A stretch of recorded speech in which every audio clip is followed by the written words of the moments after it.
de Psaume 23 à partir du verset 1.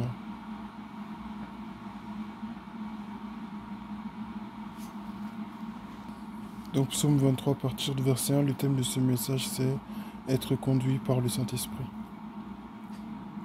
Donc à partir du verset 1, il est écrit: L'Éternel est mon berger, je ne manquerai de rien. Il me fait prendre du repos dans des pâturages bien verts, il me dirige près d'une eau paisible. Amen.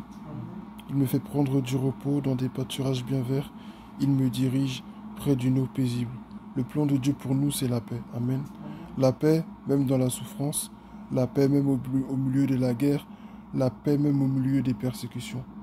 Quand l'Esprit de Dieu nous conduit, on ne peut pas voir les choses comme nous l'aurions vu si nous étions dans notre état, je veux dire ça, hein, normal, c'est ça, c'est-à-dire à notre simple niveau humain charnel.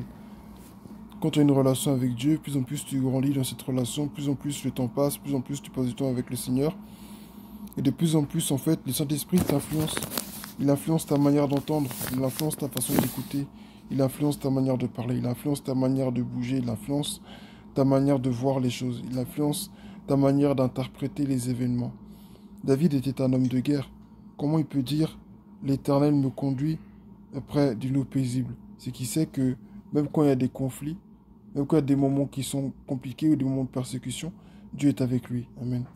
Il faut que nous soyons de ces chrétiens-là qui se laissent conduire par le Saint-Esprit. Se laisser conduire par le Saint-Esprit, ce n'est pas la garantie qu'ils n'auront pas de problème. Se laisser conduire par l'Esprit, ce n'est pas la garantie que tout ira toujours comme on le souhaite.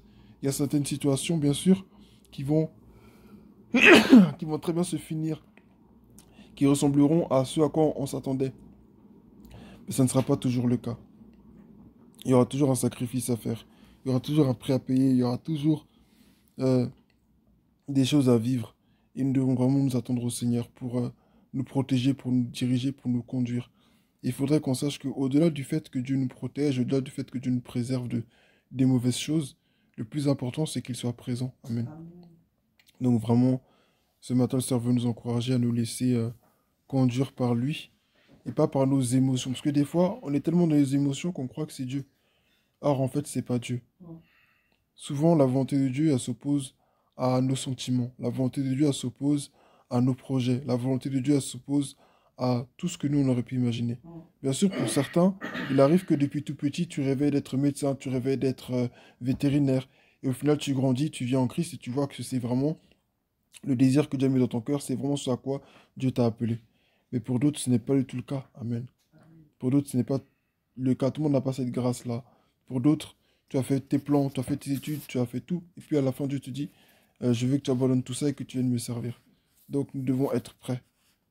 Paul n'était pas prêt à ce que Dieu l'appelle. Mais quand même, il n'était pas prêt. Paul avait un but à la base, c'était de servir Dieu dans tout ce qu'il faisait. Même s'il le faisait mal, mais il voulait servir Dieu. Alors quand Jésus l'a appelé, il a répondu. Amen. Répondons à son appel et laissons-nous conduire par lui. Quand le Seigneur m'a donné ce passage, le verset qu'il m'a donné en parallèle, c'est quand Jésus dit à ses disciples que l'Esprit vous conduira dans toute la vérité. Donc, ce que nous avons besoin pour être sûr de faire ce qu'il faut, être sûr d'être dans la volonté de Dieu, c'est le Saint-Esprit. Donc, laissons-nous le conduire.